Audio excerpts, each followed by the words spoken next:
My name is Kathie Gow, and I am the curator of the Hatfield Historical Museum and also on the board of the Hatfield Historical Society. And tonight we are very excited to be starting our series of 6 programs to help viewers learn or improve their skills in transcribing old documents, the subject of tonight's program, but also in later programs, giving tools and techniques to help do research on family genealogy or questions about old houses, whether your own or someone else's. This series of programs was made possible by a grant from Mass Humanities, which provided funding through the Mass Cultural Council to help the Hatfield Historical Society build a digital volunteer program. So what does that mean, you might wonder? It means we hope to sign up a group of people who are interested in doing transcription of items in the Hatfield Historical Museum collections. And we have some very cool items to pick from, and or doing genealogy or house research so that we can share more and better information with the community. Those are a lot of the queries that we get when people come into the museum or send us emails. But instead of meeting at scheduled work times in person in the museum, this group will be meeting online over Zoom, where work will be assigned, discussed, and shared. This way, you don't need to live nearby or climb the stairs or drive over on an icy morning, but still have a regular get-together with a group of people who are also into history and old stuff. So we hope some or all of you will be willing to try this out with us afterwards. We've tested this model a few times so far with good results, and but we'll be looking for feedback from all of the participants to make it better. So as noted earlier, we are recording this program so you can watch it again on our YouTube channel in a few weeks' time. If you don't want to be shown at all, feel free to turn off your camera, but if you don't mind having your face showing up in a small box on the side, it'll be even smaller once we start screen sharing. Please consider keeping your camera turned on, since it's a lot easier to present to an audience as opposed to a bunch of little black boxes. If you have any questions as you go along during the program, please type them into the chat, and Meg is going to be asking them at the end of the program. And if we get through those and there's still time, then maybe people can ask, additional questions then. So we plan to finish right up to 7:30. And so next, on to tonight's presenter. George Vachula is an electrical engineer who retired after a 40-year career in industry. His experience in organizing and interpreting data that has been very helpful to the Hatfield Historical Society in a number of ways, but especially in transcribing and decoding Hatfield's early documents. The longest document he's transcribed for the Society is actually a book, the 1686 Day Book of Samuel Billing. George is also a native of Hatfield, for those of you who don't know, and a member of the Hatfield Historical Society Board. So please welcome tonight's presenter, George Vachula. Okay, I'm going to share the screen. And we'll get started. So can everyone see the screen? The shared screen? Can everyone see the shared screen? Kathie? Yes, George, I can. Okay. I can see. Good. All right, good, thanks. Okay, so this is, as Kathie described, a course that consisting of 3 classes that I'll be teaching here. This is the first one on transcribing and digitizing Hatfield's early handwritten documents. The first class that will be tonight will be to read and transcribe early handwriting, and there's a technical term for that. It's called paleography. Is really the study of early handwriting. And the only reason I put that in there is that if you want to get a lot of background information and detail, you can Google paleography, and there'll be a lot of references and links that you can find that provide tremendous amounts of information on paleography. So the first class is reading and transcribing, and that's what we'll do tonight. The second class will be to capture a digital version of the transcriptions that we're going to learn a little bit about how to do this evening. And eventually they'll go into Google Docs and Sheets that can be easily shared with everyone. The digitized transcriptions, though, we don't want to restrict just to working with docs and sheets. They can be captured on paper, and we can get someone eventually to put them into docs and sheets. They can also be captured on other applications that anyone's familiar with, like Word or Excel, and they can be uploaded to docs and sheets. So the third class, we'll talk a little bit about actually using the digitized transcriptions. We'll show you in class 2 how to format them a little bit, and using that formatting, be able to answer a lot of questions about Hatfield's early history. So that's really the ultimate goal in doing this, is to eventually make it easier for people to search documents, Hatfield's early documents, do research, and learn more about Hatfield's history. And we'll finish up with a list of available projects in that class 3. So going on to class 1, just a little bit of an overview here. The first, we'll have a few slides and then some guided readings. The first few slides will be show you somewhat like an overview of what's available for transcription in the Hatfield Museum. We'll have a few slides with guidelines for capturing those transcriptions, a couple slides on what to expect, and another slide on the tips for getting started based on pretty much my experience in doing some of this. And then we're going to finish up with the guided readings, and we'll see how that works. That's something that it'll be interesting to see how well everyone takes to that. So here's a list of, really a high-level list of what documents are available. The Hatfield Historical Museum has in the past sent documents to be photocopied, and they can be found in the Digital Commonwealth website. These include letters and deeds, manuscripts from the late 17th century through the 19th century. And about a year or so ago, thanks to Peter Thomas, came to Hatfield, he photographed Hatfield's town and church records. So the town records that are available now with facsimile photos really go from 1660 to about 1813. 1660, 10 years before Hatfield was actually incorporated. There are also the Hatfield church records that start with the Reverend Joseph Lyman coming to Hatfield in 1771. And they go through his tenure and a little bit past 1850 or so. He also photographed Hatfield's proprietors' records, which provide you insight into who owned what land and how was it distributed in the early years of the town.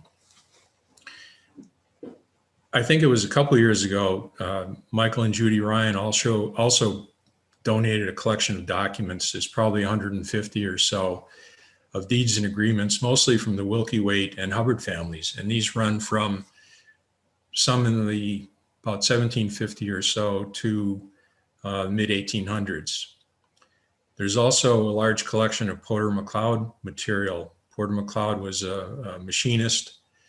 Porter and McLeod were machinists that had a business in Hatfield, and there's a large group of material, including correspondence from their customers and suppliers, and that's late 1800s to early 1900s. There's also a medical care collection that has Dr. Charles Burns' scholarly articles, notes, and letters. And that's material roughly from, I think, probably early 1900s or so. So just as a sample here, I don't intend you to read these, but just to give you an idea of what exists. These are Hatfield Town records. The top one, actually, you can see someone's already transcribed that. So we don't have the original version of this photocopied. which eventually someday would be nice to have. But it was done on lined paper. This was probably done late 1800s or so. But someone went back and you can see from the writing, it's pretty readable. It almost looks like it's modern writing that we'd see today. The bottom picture here is another example of what we see in the town records. And that's from 1741. And this is an actual facsimile of the original document. So the idea here is just to show you that some of the material has already been transcribed. It hasn't been digitized, and some of it is yet to be transcribed. In this example, these are church records, Hatfield church records. And you can see Joseph Lyman came to Hatfield in about 1771, 72. He was a young man. He started out, his writing was very nice and neat. And then if you go to the bottom picture, he passed away in 1828. He was already getting a little bit, I don't know what to say, a little less neat. He was leaving out some of the names of the births, the children, their first names. You can see very lightly people have later on, someone wrote back in some of those names, and he was getting a little bit sloppy. So even for a single person, you can see some of the variation that you're going to see just over time in their writing abilities. And then finally, this is an example of the Samuel Billing account book.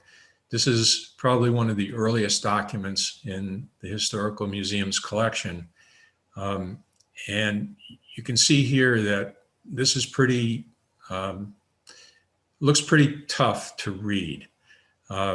We'll have an example later where we'll actually go through some of it, but you can see the variation in the ink. Some is dark, some is light. The ink is faded.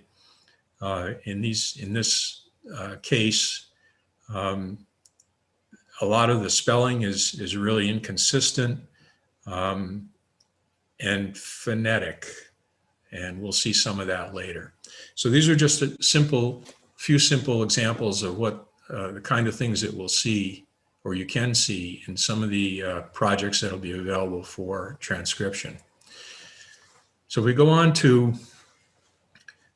reading and transcribing, a few of the guidelines. The best thing to do is to use a facsimile when possible. I mean, you really want to protect the documents. They're pretty fragile. Probably the most important thing is that you can enlarge them. If you have a facsimile, you put it on your computer, you can enlarge it. You can focus on certain, even letters in words very easily. And that helps tremendously in difficult transcription. It also allows people to work on a particular document at the same time. We could all have our own computers. We can all look at it, possibly different pages, but look at the document and come up with a transcription. And if all of that fails, you can always go to the original, if that's possible, if it isn't too fragile to be looked at. But if there are any doubts, you can always go back to the original. So what we want to do is establish a set of consistent guidelines. So we don't want to have too many. We don't want to make this difficult. We want to make it pretty simple. But some guidelines are very important if you're going to have a group transcribing a large document, such as the Billing account book or the Hatfield records. You really want to have some consistency across that large document. And even further, if we have these simple guidelines, we can use them across all documents. Then it turns out that anyone who does want to use some of these documents for research would pretty much know what to expect across all of the documents when they go to use them and do some searches. And I think it's diligent to follow these guidelines, and it's really important if we want to ensure consistency and completeness. So what I'm going to suggest here is your initial transcription should be captured in a lined paper notebook. And I say that because we don't want to preclude anyone who's not too computer savvy to actually be able to go in and contribute here.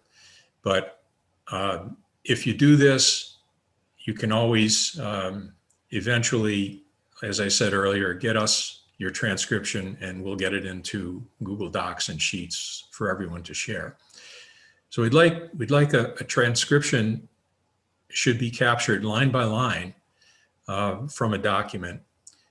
And also the written spelling of each word should also be captured as it's written. In one of the examples I showed you earlier, and I'll have another one later as we go through one of the guided readings, it's almost as if if you don't capture the original, you try to make the document read as you would read it today, you're really changing the nature of what you're seeing there. And I would call that almost a translation. You're taking your transcription and you're translating it into modern language that we'd see today. That makes it much easier to read, but what you end up doing is you end up missing what's actually been written for that particular time period.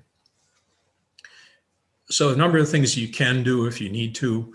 You can always add an alphabet for a particular writer, add drawings of unusual characters, and add notes as needed.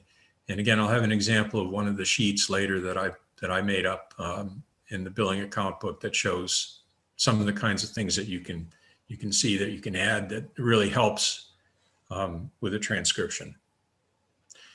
And of course, if you don't want to use paper and you're more computer savvy, you can also do these things and capture a line by line as written spelling for each word right in an application if you'd like to do that.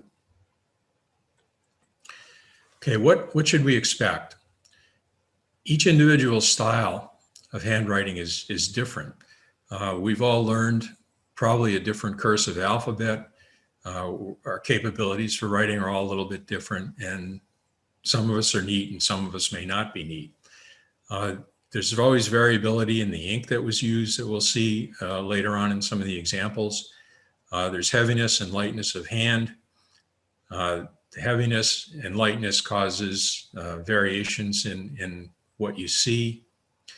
The ink fades over time. Some ink fades over time. It leaves holes in the document, so you're not really sure what's there. You may see a shadow only.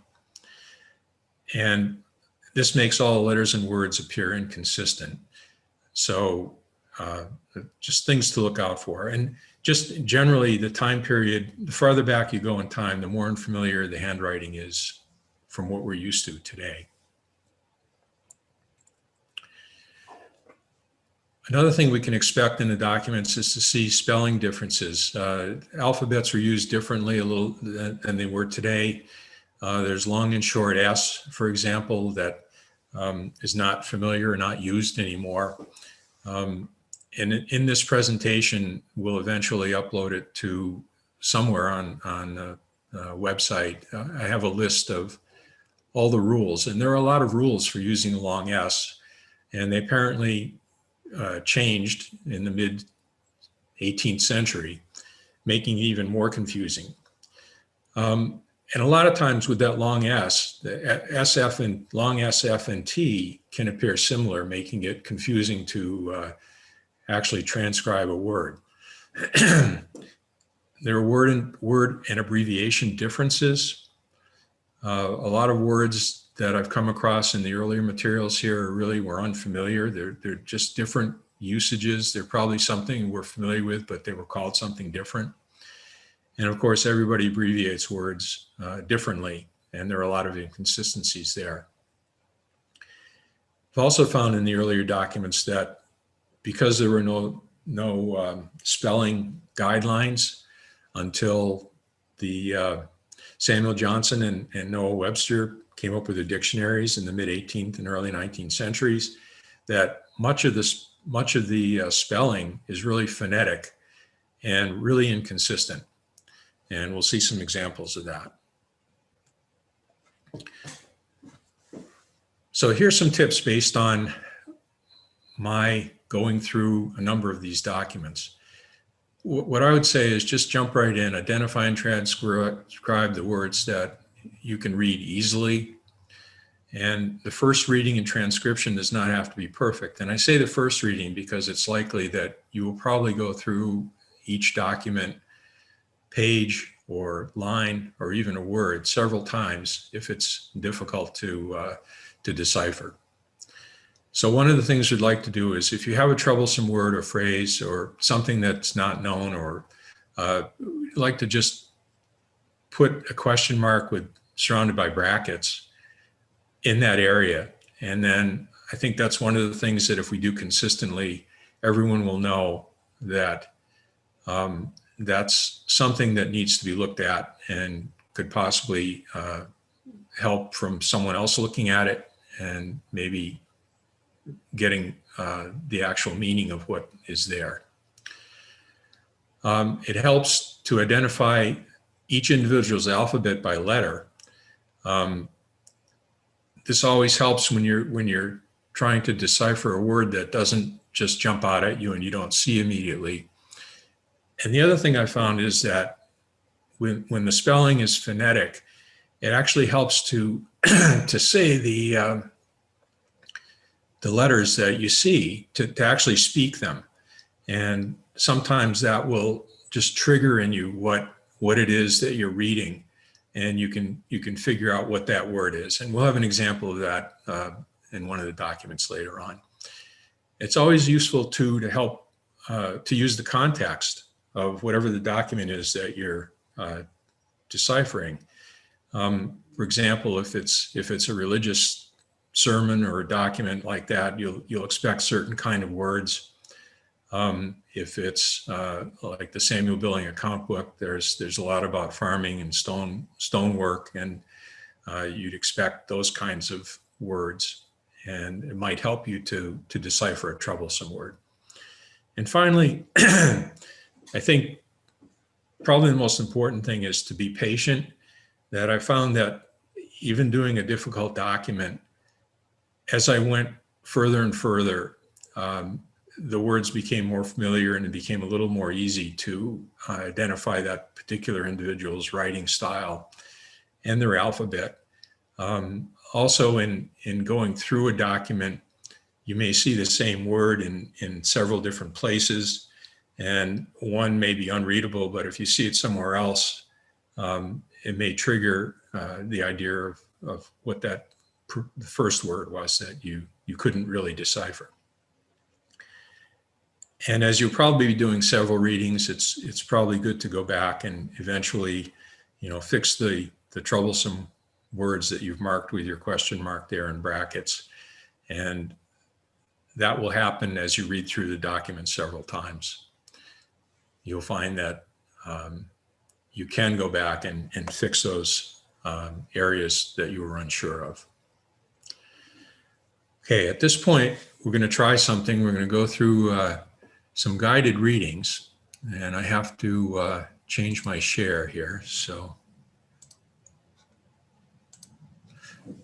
okay, so here's a document. This is an agreement between Thomas Waite of Whately and his mother, Lucy Waite. And as you can see, probably the first thing that I will do here, you can watch what I do. I mean, this is a typical photo viewer, document viewer. Pretty much all of them have the same capabilities. So the first thing you can do, as I mentioned, is just blow the document up. Pretty much fill your whole screen. Get it centered and go up to the top. Now what I'm going to do, I hope everyone can see the arrow. So I'm just going to read through this, and I'll try to go slow, so maybe try to follow along, but see whether you can recognize the same words that I do. Everyone's going to see something differently. For some it'll be easier, for some it may not be easy. So I'm just going to start. So know all men by these present, and there may be an S there, presents, that I, Thomas Waite of Whately, for diverse with no E, good causes and consider. And here's a hyphenated word, and there's usually no hyphens. A lot of words are just split, but so you'll have to just follow through, and if you see a word that looks strange, go to the next line and maybe the end of the word. So, and considerations, me, thereunto, moving, have remised and released, and by these present, I do remise and release unto my mother, Lucy Waite of Whately, the following described, and this word initially gave me trouble. I looked at it and I said, I don't know what that is, something estate. And then I looked at it and I looked around a little bit. This is RE. That's RE. And you can see he used the same, there's RE up here, remised, and RE up here, remised. Turns out that the same two-letter sequence here, sometimes he gets a sleight of hand and, oops, where are we? Oh, and there's this break, so that the second part of the R is actually attached to the E. So described real estate situated in Whately and bounded on the west by John B. Waite, south on, that's Caleb Dickinson, and east on John Munson's land, and to extend north 29 rods. And you can see again the R, he's split the R here, and actually the second part goes with the next letter, which is 15 acres of land to have and to hold the same unto her, the said Lucy Waite, during her natural life. And here's the RE again, reserving to myself the privilege of cutting wood and timber on said land. And the Lucy Waite is not, looks like he left out a word here, but is not cut nor destroy any wood nor timber on said land, nor suffer any other person to cut it for her use in witness, and it looks like he had it thereof, but he changed it to whereof.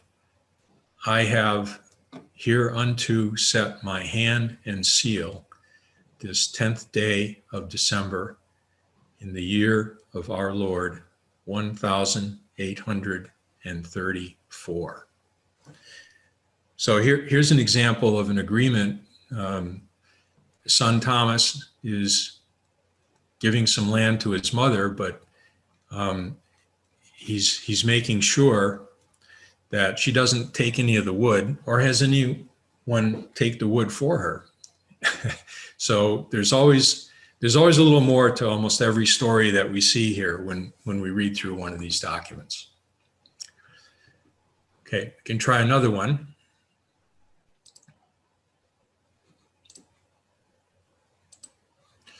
Okay, here's another document. This is the church records. And again, first thing that I would do would be to blow it up. So 1823, these happen to be marriage records. And this is an abbreviation. We have January with the Y, a superscript, and he happens to put a bar under the superscript here, which helps a little bit. January 1st, John Wells Jr. of Williamsburg and Elizabeth Graves, Hatfield. So January 28th, Joseph Smith Jr. and Hannah Wells.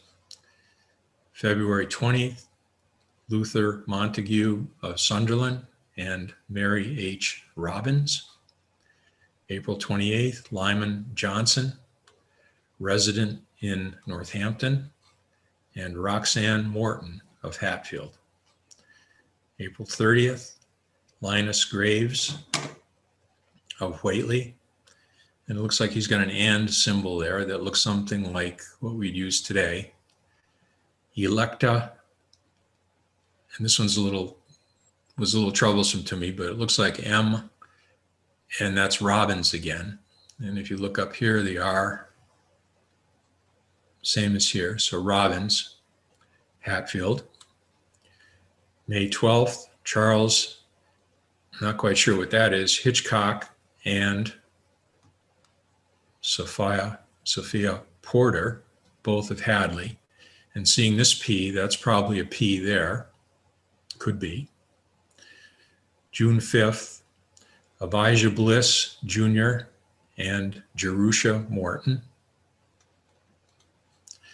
June 19th, Horace Jones, Esquire, St. Albans, Vermont, and Eunice Lyman Partridge. So 1824, April 8th, Elijah Warner and Hannah Field. And May 18th, this word, if you go through the letters, it's Gerizim, and that's actually a mountain in the Old Testament of the Bible. So there is such a thing. Morgan of Northfield and Nancy White Robbins of Hatfield. So again, this is just a listing of marriages in that year. And turns out, I think there are 3 Robbins girls that got married within a year or so here. And we can go to another one. Okay, this is one of the town meeting votes that was taken. That has to do with Hatfield's approach and contributions to the Revolutionary War. So at a legal town meeting in Hatfield, October 18th, 1779,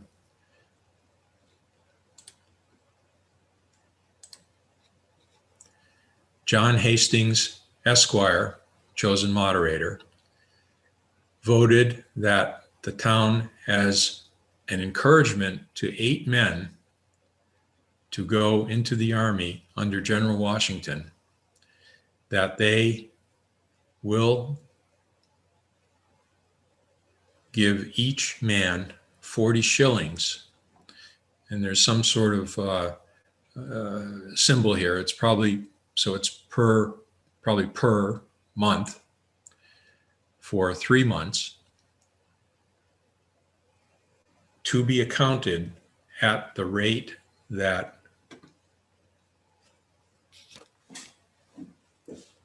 articles were generally reckoned at in the year 1774.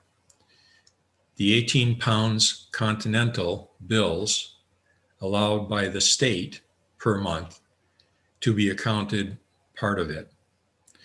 So here's, it looks like they're actually offering a bounty of 40 shillings a month here for 3 months, in addition to what the state would pay to actually go and fight for General Washington.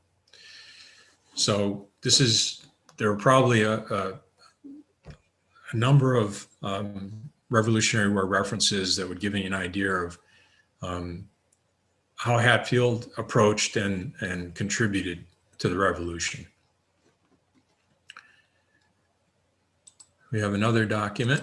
Go to this one. Here's another Hatfield town record.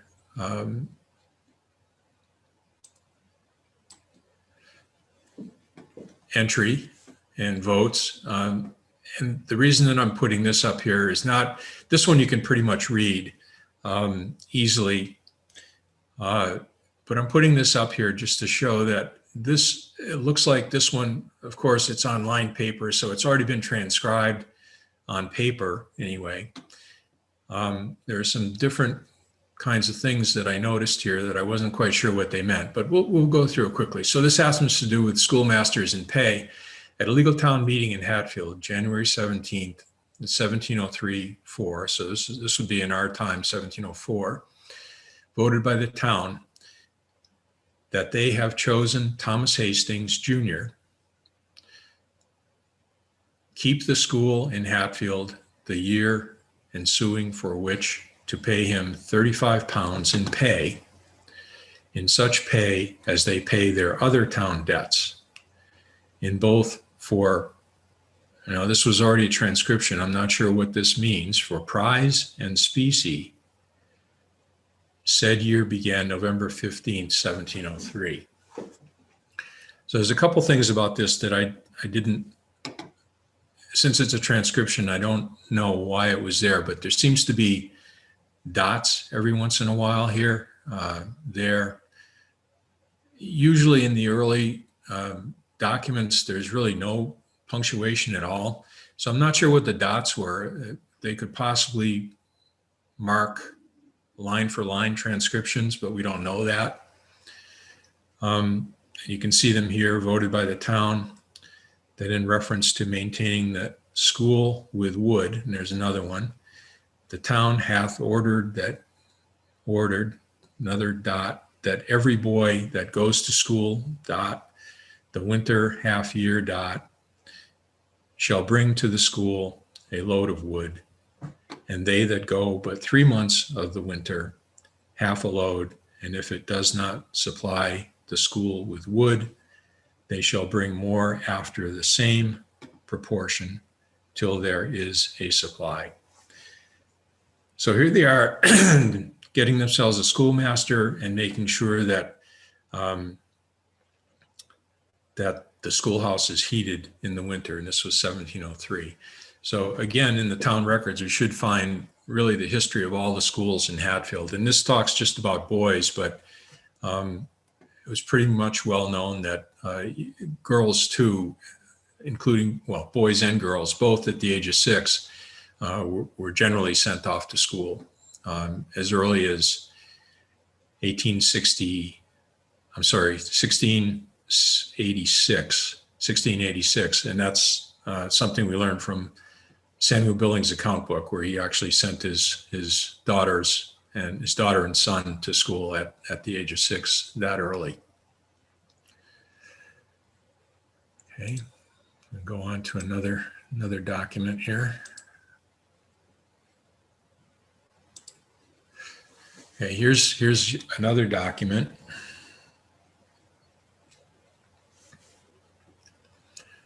This one is a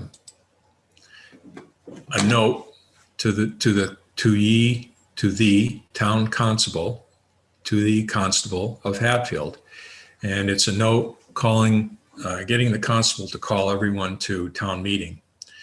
So this is pretty early again, 1693, 1694. According to law, these, and there's a long S, require you to warn, with an E at the end, ye freehold, and that's, it could be ERS or not quite sure what that is, S, freeholds in Hatfield, to attend a town meeting on Monday next, being the 12th instant, at 8 of the clock in the morning, to convene, to consider, and that may be an and, act concerning the affairs of this town, as then shall be mercifully declared by ye select men, fail not forthwith to warn as aforesaid. And this is March, and this wasn't quite sure what this was, but there is a 1 that looks pretty close. So it's probably March 10th, 1693-4. And this was written by Samuel Partridge, in ye name of the rest of the select men of Hatfield. So here's just a note, Samuel Partridge telling the town constable just to make sure that everyone shows up for the town meeting.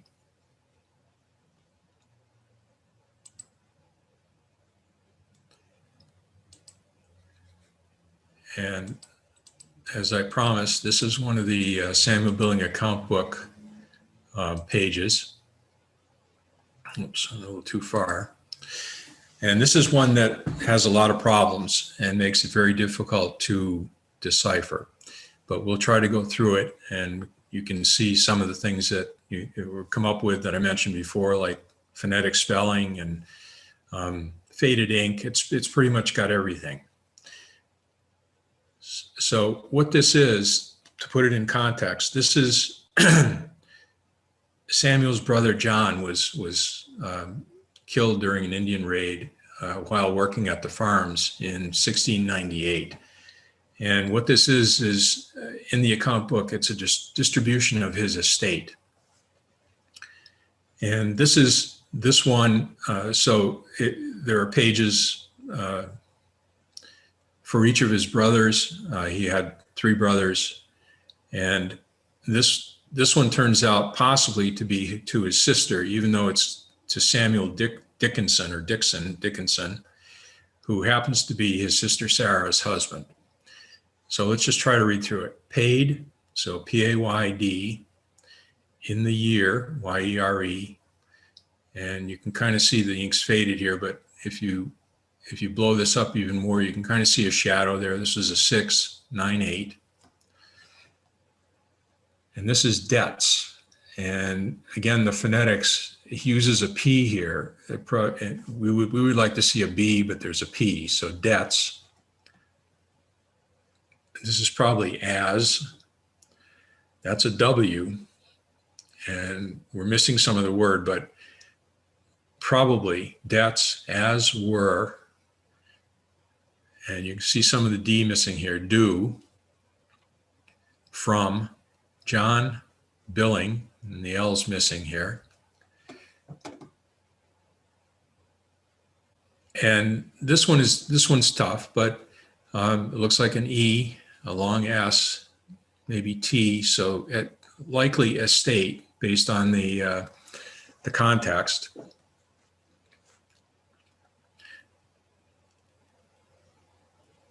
And this one is tough too. So it's D, it looks like a D, E, maybe a long S, something, a long S, and there's another D. So D, ceased, it's deceased. John Billing, estate, deceased. And in this document, J's were not used very much at all, sometimes, but more than likely not. So this is July. So there's used an I-U-L-Y. And when he did dates, he always put dots between the dates. And so July, and that's 15th. So that was the day that he was killed. It was July 15th, 1698. So to Samuel Dixon, so it's what we would call today Samuel Dickinson. And this was a little bit strange too. This could be if we notice down here, he uses by when he adds something to the list here. So there could be a by. It could be a for, maybe that's an F-O and the R is missing. But anyway, to or by or for, 10 sheep at 3 pounds, 0 shillings and 0 sixpence. And of course, this goes back to the pound, shilling, sixpence. There's 12 sixpence to a shilling and 20 shillings to a pound. And this one's a little tough too. So it's maybe by again. And this is one, you can kind of maybe see a shadow there by one. Caster looks like hate, but hat. A lot of times they added on an extra E. At, looks like 16 shillings. And then there's a cross out, and more in money paid to captain. Well, it turned out that Samuel Dickinson was a captain in the local militia. So it looks like at one point they were actually going to give him money, but then decided, or maybe he decided, that he'd rather have by one saddle and cloth, 18 shillings, by two bridles, 8 shillings 6 pence, by one case of pistols, holsters, and breastplate. So they actually had a breastplate. They actually had some armor, which I was surprised to see. And that's 2 pounds 10 shillings. And by one, what he calls a rapier here, but it's rapier, it's a short kind of knife. So this, at first look, is very tough to decipher. But again, once you go through this and several of his other pages, I found that I got better at it and could almost guess at some of the letters. Guessing is a little bit dangerous, but you could guess at some of the letters, some of the words. And so we're getting near the end here. So let me just show you one of the, so this was I actually, when I did this, I went through and I did use paper. So I marked down, this was the scan was the page of the scan. I did a line by line using exactly the spelling that I saw or I read. Doing it on paper, I didn't know what caster hat was, but so I just kind of wrote in modern English, that's caster and hat. This was a rapier. Breastplate is more likely, well, it's breastplate. I went and I looked up what caster was, another name for a beaver, so I could put some notes on the page, or felt like material made from rabbit fur. So doing it on paper allows you to actually go through and make notes. You can make corrections and things like that. And finally, you just have just a picture that my wife drew of some of the items that were given to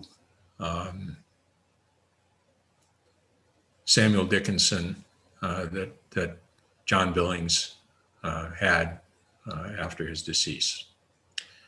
So at this point, I think we're pretty much out of time. We have one question in the chat. We have some Okay. useful links and things that Deb has offered, and I've copied those into an email so we can get those out. We won't lose them when we end the Zoom call. We have a question. Do you use Photoshop or other software to enhance old documents before reading them? This is from Gary Cowles. No, I haven't done that. I've tried a bunch of things, not with Photoshop, but with other tools, and they've not really helped. If you can find some way to do that, I don't know how to do that, but if I'm sure there are ways to enhance the writing and to pull things out. I think that would be a good thing to know how to do, and I just don't know how to do it. All right. Let's see. That is the only question as it stands at this moment. If anybody else has questions, they could go ahead and type them in the chat. That way we'll avoid people talking over each other. Or people could just raise your hand either physically or by clicking the little reaction, icon at the bottom of your screen that has a raised hand either way. So as far as Rob has a question. Rob, you want to unmute yourself? Oh, I'm sorry. I had one more slide here that I Oh. neglected to tell you about. So this was the first class. The second class will be in a week. We'll talk about actually digitizing the transcriptions, the formats that we'd like to capture them in. And then the third class will be 2 weeks from tonight, and that'll actually be using the digitized transcriptions and show you some of the questions that can be answered if we've captured and allowed the searches to be done in these documents. You can answer a lot of interesting questions about life in Hatfield, and especially with the vital records. So we'll show you some of that in the last session, the last class 3, and there'll also be a discussion of some of the available projects that we're thinking of trying to get transcribed. Okay, that's it. Okay. Thank you so much, George. That was Rob, great. All right. Rob, go ahead. Well, briefly, I was taking notes and transcribing some records that are in town hall from the early 1900s, trying to figure out when Hatfield was a dry town prior to Prohibition. And I came across some words that totally befuddled me. Now, is it possible when working at town hall, can you, ask to photocopy things like that? Or how do you make a step to make a record of what you've got, what you're reading, if you can? I'm not sure I understand your question, Rob. So how do you? Well, my question would be: can you, in the old books that they had with handwritten records, can you ask to have them photocopied when you're at town hall? Okay, so I didn't go through and do this, but Peter Thomas was the one. They actually went to the town hall and they pulled out the old Hatfield records, and he photographed each page. Right. And Peter's on this. That's what you were seeing. And Peter's on this call also. He missed the beginning, but he's on here now. So thank you, Peter. Okay. Thank you, Peter. So those records that are digitized and they now reside on the town clerk's page, you can get to them through that on the Town of Hatfield website, Rob. So if you go to the town clerk's page, and on the left-hand side, there'll be a bunch of choices for vital records, and so you can pick those choices and I think get to the, you'll have to do some searching, but to get to the pages that you want, those have been digitized by Peter Thomas. So thank you so much, Peter. Because you wouldn't want, them to have to then go and try to take, a book where you're going to be hurting it to be scanning it, multiple times, or even let somebody take a picture with their cell phone, which might, flash, and over time would create some light damage on the documents. So one thing I would like to ask is a question. I wasn't sure how these guided readings that we did here worked out. I mean, any kind of feedback would be good on that. I mean, I don't know whether it was good, bad. Is it a good way to do it? Is it not a good way to do it? They were my favorite part because it's like a jigsaw puzzle, and it was fun to see how you worked through them. And I appreciated there were different types of them. Okay. Yeah, and like, for instance, the last one that you showed from the Samuel Billing account book, from the estate record of John Billing's estate, I was like, I would have just thrown up my hands, so it was really interesting to have you work through that. And, like you're saying, you wouldn't have come to that page and been able to just do what you did now, that was after reading pages and pages and pages of the account book. I'm assuming. Oh yes, that's exactly right. And that was the point I tried to make, that don't get scared off. I mean, when I first looked at it, I said there's no way. And then I tried it and then found that if I stuck with it and was patient, that it got a little bit easier. And as it went farther, we recognized more words and the different quirks that he had in his writing and how he described things, and it started to make more sense. So, I mean, there's 200 pages of that, so it's a lot of stuff there. So I think that also speaks to the point whether you're doing documents in, like, in your family's, archive, your old family documents that you might have a stack of, or for someone else, or doing work for us, is that it's certainly going to be easier if you have, at least several or a collection of documents that you can look at, as opposed to just, one off. Not that you can't transcribe a document where it's just, one thing, but so for instance, I'm thinking of something a little more recent, like from the Porter McLeod collection, we have a set of letters from Jonathan Porter, the original founder of the company. When McLeod comes in and then basically buys the company and starts running things, then Jonathan Porter, the founder, he travels around the country and does sales calls. And so he wrote letters back to presumably McLeod, who by then I think is his son-in-law. Oddly enough, he doesn't say, dear Hugh, he says, gentlemen, But anyway, we have this whole set of letters of him going around the country. I think they're like, Meg, 1893, 4, 5 maybe or so. And writing about his sales calls, whether he went to a place and the people were happy and he sold some lathes, or the people were upset because the things that they had ordered last year had come with, problems.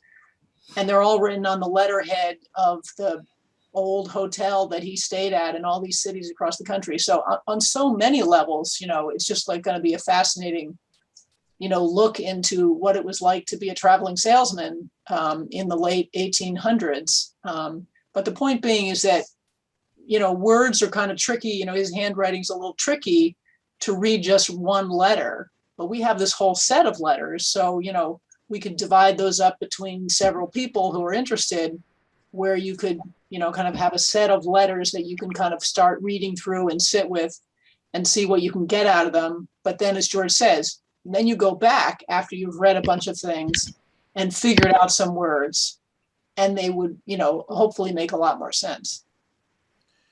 Yeah, usually there's several readings of whatever document it is you're looking at that you have to go through to get it. It's probably unlikely you get everything on the first try. So that's one of the things about being patient and not giving up. Just keep doing it and you'll get better. All right. I'm just going to note that it's 7:30, and if there's any other questions or comments, and any final any questions? other bits. Okay, then, George, actually, can you maybe share your screen again with that final slide? I just wanted to have up for a minute. There we go. Great, thank you. So anyway, I just wanted to close with, if you were interested in tonight's program, and haven't signed up for the next 2 weeks of the transcription, you can go back to that same link. That's the direct sign up link on the middle of the screen there.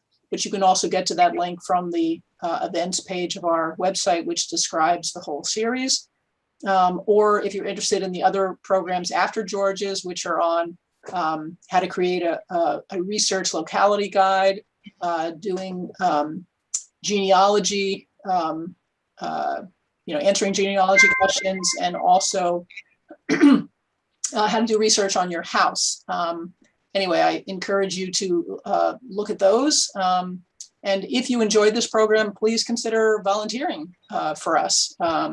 We would love to have you do some of this work with us.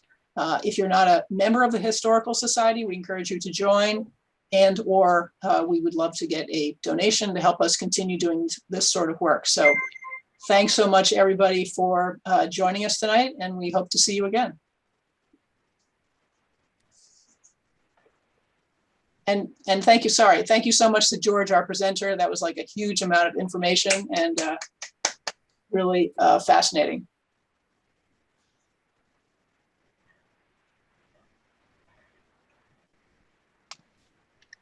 All right. I See wish you we next had some time. little funny little outtakes here to show you. That's all right. Around, but I'm afraid this is it.